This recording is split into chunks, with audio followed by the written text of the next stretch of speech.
Oke teman-teman, sebelumnya saya minta maaf ya karena kemarin saya nggak bisa langsung update review pertandingan ya di Liga 2 karena saya kemarin ada urusan di Kebumen, jadi saya nggak bisa langsung update review pertandingan. Nah, namun hari ini saya akan kembali sama teman-teman sekalian bahas pertandingan yang cukup menarik ya kali ini. Karena di Liga 2 kemarin terutama di grup 3 ya ada saya kira dua pertandingan yang paling seru ya antara Persipapati melawan tamunya Perseka Tegal, kemudian ada Persela Lamongan menjamu Gresik United yang laga bertajuk Derby Pantura ya. Ya, sementara di video kali ini kita akan bahas dulu ya dari pertandingan antara Persipapati melawan Perseka Tegal ya. Ini laga bertajuk Derby Jateng juga. Ya, cukup seru ya pertandingan ini. Dan skor sangat-sangat mengejutkan bahwasanya Persipapati berhasil mengalahkan kesebelasan Perseka Tegal dengan skor yang cukup telak. Setelah sebelumnya Perseka Tegal berhasil secara mengejutkan juga mengalahkan Persela Lamongan di Stadion Muchtar Pemalang. Tapi Perseka Tegal tidak bisa melanjutkan tren positif ya. Dia bertanding di tandang di Joyokusumo Pati menelan kekalahan 3-0. Itu skor yang cukup telak. Karena kita tahu sebenarnya di musim-musim lalu ya, sebelumnya kalau kita bahas sejarah sedikit, Persipapati ini kebanyakan kalah melawan Perseka Tegal, bahkan dengan skor 5-0 juga pernah waktu di Liga 3 ya. Nah, namun di kesempatan kali ini Persipapati berhasil ya membungkam sejarah itu ya, bahwasanya Persipapati juga bangkit ya, bisa menjadi tim yang diperhitungkan lah di Liga 2 gitu kan.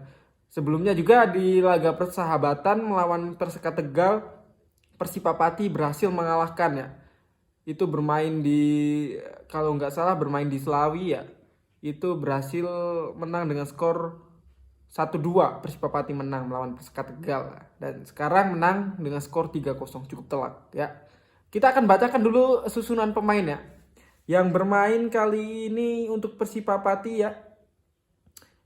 Ada Abirama, kemudian ada Afrizan, kemudian ada Gustur C sebagai kapten, kemudian ada Imam Bagus, pemain yang sangat brilian, kemudian ada Rizky, kemudian ada Saifullah Kader dengan umpan-umpannya yang cantik, kemudian ada Fendi Ninggar, kemudian ada MUTS, kemudian ada Erlangga, kemudian ada Yombi J, kemudian ada Danu.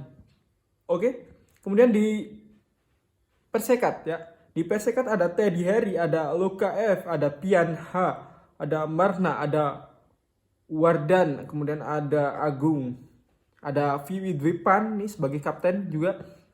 Kemudian ada Aulia Hidayat, kemudian ada Valentino, ada Widi Sarif, kemudian ada Alif Jailani.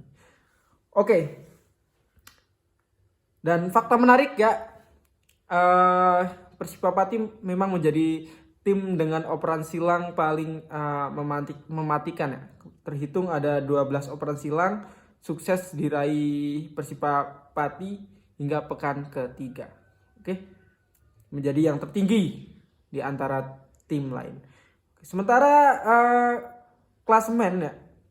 Di klasemen itu Persipapati dengan hasil kemenangan melawan Persekat ini menjadi naik ya di posisi kedua ya. Nanti kita akan bahas lagi ya. Dan di pertandingan kali ini untuk Persipapati itu menjalani pekan ketiganya, sementara untuk tim Persekat itu menjalani pekan keempat. Jadi sebenarnya ini udah pekan keempat, namun Persipapati baru main 3 kali ya teman-teman. Sebelumnya Persipapati melawan Gresik ya kalau nggak salah kalah, kemudian lawan Persijap ya, lawan bukan ya, Persipapati belum ya, maksud saya Persekat itu ya yang kalah ya. Persipapati itu berhasil mengumpulkan 2 poin itu lawan Persijap Jepara ya seri, kemudian ada lawan Cilacap seri, kemudian menang melawan Persekat ya. Jadi Persipapati belum bertemu dengan tim Jawa Timur gitu. Oke. Sementara Persekat mereka mempunyai 4 poin dari seri 1 kali dan menang 1 kali ya. Menang melawan Persela Lamongan, kemudian seri melawan Deltras kalau nggak salah, kemudian kalah melawan Gresik dan kalah melawan Persipapati. Oke. Jadi kita akan bahas pertandingan antara Persipa melawan Persekat ya.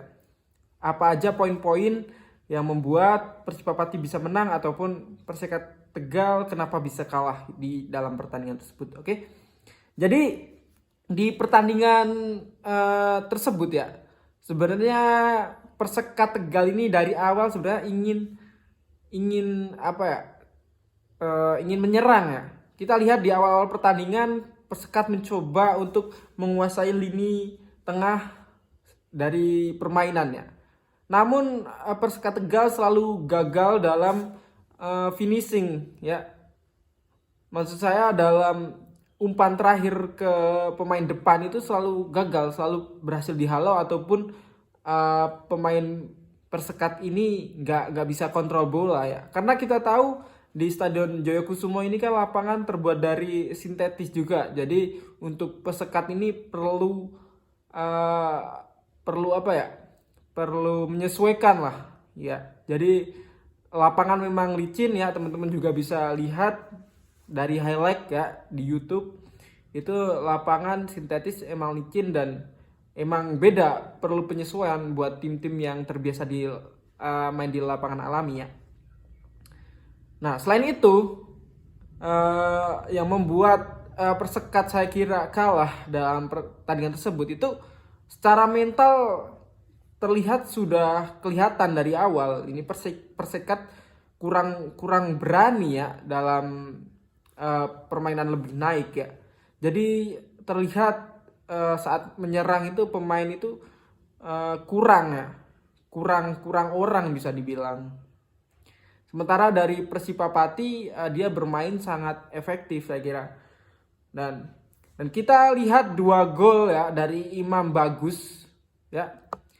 3 gol sebenarnya dari namanya Imam semua ya, tapi yang terakhir itu Imam siapa tuh pengganti ya. Ya.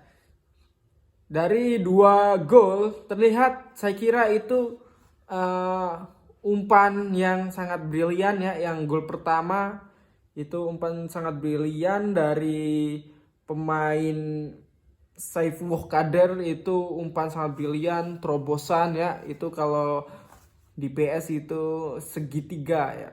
Segitiga yang lama tuh pencetnya kayak gitu jadinya. Nah, langsung di shooting ke tiang jauh oleh Imam dan Bem masuk, skor 1-0 di babak pertama. Di babak kedua juga sebenarnya skemanya cukup mirip ya dengan gol pertama ya. Dan gol ketiga itu lewat heading dari pemain pengganti bernama Imam juga, lewat umpan crossing ya yang gagal dihalau oleh para pemain PSIK. Itu. Kalau dilihat dari pertandingan dari 3 gol itu saya kira itu semua ya, selain dari memang kecerdikan dari pemain Persipapati melihat peluang, melihat pemain di kejauhan, itu saya kira pemain Persekat ini untuk fighting defense ini sangat kurang ya. Terlihat dari 3 gol ini dikarenakan nggak ada blok sama sekali ya. Di gol pertama ya nggak ada intercept dari para pemain tengah dari Persekat ya, sehingga bola meluncur langsung ke arah Imam ya. Kemudian di gol kedua juga mirip, nggak ada blok ya, nggak ada intercept. Dan di gol ketiga ya sama juga ya. Jadi ini buat evaluasi buat para pemain Persekat, itu pentingnya bagaimana blok ya, bukan hanya pemain terakhir yang duel ya. Pemain terakhir yang duel itu kan 50-50 ya, tapi kalau blok itu sangat penting. Jangan kasih pemain lawan bisa umpan ke lini penyerangan ya. Jadi saya kira itu kesalahan dari para pemain Persekat dan ini bisa nanti dievaluasi karena udah tahu ya, pelatih dari highlight juga udah tahu kelemahannya bagaimana para para pemain Persekat dalam bermain defense ya, walaupun di pertandingan sebelumnya sudah cukup bagus ya melawan Persela ya. Namun ini perlu dievaluasi lagi ya nantinya biar Persekat bisa naik ya ke atas ya. Sementara untuk Persipa ini pertandingan yang cukup penting dan cukup bagus untuk menaikkan emosi ya, menaikkan level apa ya permainan. Dan sampai sekarang Persipa menjadi salah satu tim yang belum terkalahkan di Pegadaian Liga 2 kali ini ya. Selamat buat Persipa karena Persipa sekarang naik di nomor 2 klasemen, hanya di bawah Persela Lamongan dengan poin 5 ya. Walaupun Persela sekarang bermain sudah 4 kali, namun Persipa baru 3 kali ya. Nanti kalau Persipa bisa menang ya, otomatis Persipa mendapatkan poin 8. Ya, tetap belum bisa menyalip Persela ya. Namun setidaknya Persipa Pati belum pernah kalah dalam Pegadaian Liga 2. Sementara Persela Lamongan yang pernah kalah ya melawan Perseka Tegal gitu. Jadi untuk di grup 3 klasemen sementara Persela menjadi nomor 1 dengan torehan 9 poin, kemudian Persipa Pati poin kelima menjadi mendapatkan poin 5 di posisi kedua, kemudian ada di posisi ketiga ada Deltras dengan poin 5 juga sama, hanya selisih gol aja melawan Persipa Pati. Kemudian ada Perseka Tegal di posisi keempat, kemudian ada Gresik United di posisi kelima, kemudian ada Cilacap di posisi keenam, kemudian ada Persijap di posisi ketujuh dengan poin 2, sementara Cilacap dengan poin 3 bersama Gresik United. Nah, di sini kita lihat sangat mengejutkan ya bahwasanya Persijap dan PSCS Cilacap belum bisa bersaing di papan atas di grup C ini ya. Karena kita tahu di sebelumnya Persijap Jepara dan PSCS Cilacap ini menjadi tim yang cukup tangguh ya. Namun belum bisa bersaing untuk sampai pekan keempat ini ya. Sementara tim yang mengejutkan itu memang Persipa Pati ini ya teman-teman. Persipa Pati bisa dibilang salah satu tim yang mengejutkan ya. Sebagai kuda hitam mereka mampu menjalankan misinya dengan sangat baik. Walaupun sebenarnya sebelum liga dimulai itu pemain dibubarkan. Nah, itu bagaimana manajemen mengambil pemain-pemain yang baru itu sangat keren. Saya perlu apresiasi karena mengambil pemain-pemain yang sangat tepat. Dan cukup sekian ya video kali ini. Dan bagaimana komentar teman-teman dalam pertandingan antara Persipa melawan Persekat, silahkan komen di bawah dan kasih dukungan buat tim kalian. Support your local team. Okay? See you next video.